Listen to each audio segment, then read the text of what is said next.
In this episode, screws! So, I'd like to talk about how to attach things to the van walls, ribs and bits and pieces. So I'm not talking about adhesives and stuff, I'm talking about things that you may want to be able to get off, so threaded, removable, fastening things. First and most easiest is sheet metal screws. So, sheet metal screws, you have your thing you want to attach, to the side of the van. You have a hole drilled in the thing you want to attach, and you just offer it up to the side and thread straight through, no pilot hole into the metal, puts it where you want. Lovely. This is probably the weakest option because the sheet metal on these vans is really thin. It's like less than a millimetre.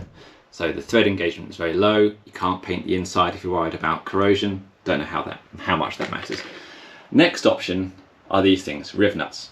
So you have an existing hole in the van, or you make a hole in the van, put the riv nut in, squeeze it, and it holds itself in, and then you can put a standard, in this case it would be M6 threaded fastener inside the riv nut.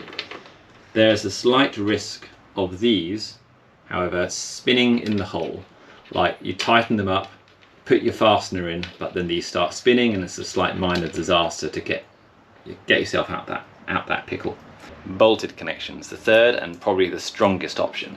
And the reason that they might be the strongest option is you can back the bolt up with big washers in order to spread the load over a larger area, because this metal is thin. Put a big washer behind it, spreads the load out. Can't hurt, right, to spread the load out slightly. Downside is you need access to the back. Now, in many places in the van, there are places you can actually get in. There's like little holes, access holes, and you can wiggle your fingers through and put that in.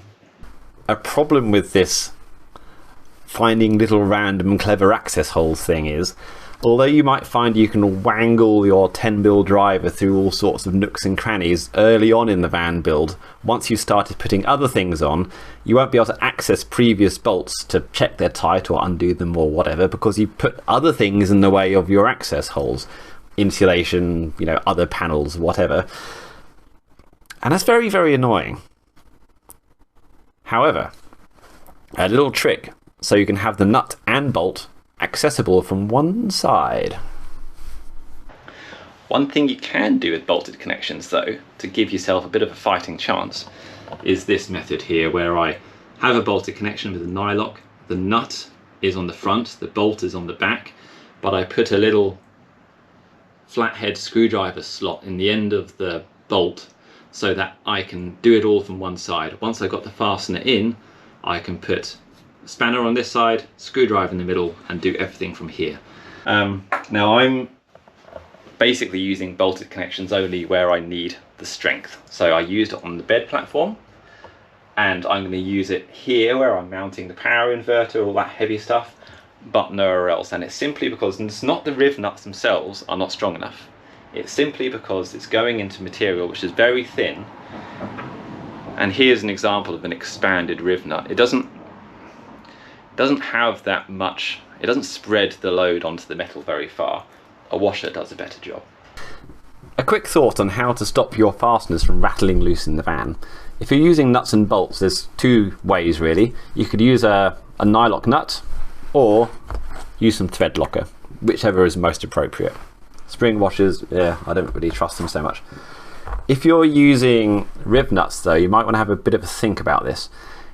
If you use thread locker on the threads of the bolt that you're putting into the riv nut, you might find if you ever need to undo it that the thread locker is so strong the riv nut just starts spinning instead.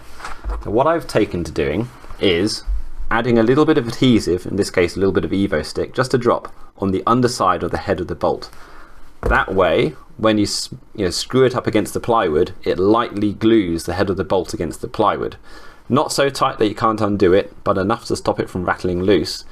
But you're not like gumming up the threads inside the riv nut, where it starts risking the riv nut from spinning out instead of actually letting the bolt come out. So riv nuts, how do they work? The first thing to bear in mind is there's lots of different types. There's square ones and hexagon ones, as well as normal circular ones. the square and hexagon ones are worth bearing in mind because there's a surprisingly large number of square and hexagon shaped holes in the van that you can just use. Now, if you're using a circular one because you're using, if you drilled your own hole or you're using an existing circular hole, you have to deal with the biggest problem with riv nuts, which is the risk of them spinning when you're undoing or doing up the fastener. Now, what I've taken to doing is I'm using Loctite. In this case, it's Loctite 638. It's a high viscosity bearing retaining compound. It is quite good because it's a bit of a gel rather than a normal liquid, which means it doesn't drip off the riv nut when you apply it. And the other thing is, when I'm opening up a hole to put a riv nut in or something, so drilling a new hole in the van, opening one up to the right size, I'm not actually painting the bare metal of the hole that I drill. Most people normally will, but because I'm using Loctite, Loctite really wants to be bonding metal to metal, and also the Loctite itself should form that airtight seal on the metal itself to stop it from corroding. So the riv nut is threaded onto the tool. It doesn't need much, but a little bit of this lovely green compound on the riv nut. So I'm using this for two purposes again. I'm using this for essentially a paint to stop anything from corroding where the bare steel is, but also an adhesive. So the riv nut's ready. It's got its retaining compound in there. Stick it in.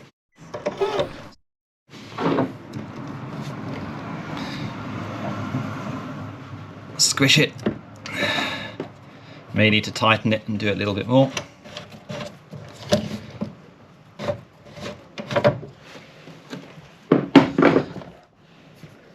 And now we have one riv nut with retaining compound on there.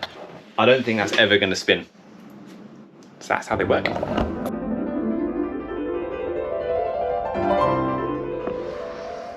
Now that's done, the very last thing I'm going to do is just clean up any excess Loctite. I've heard rumours that Loctite doesn't do very nice things to paint, so might as well get rid of that. Okay.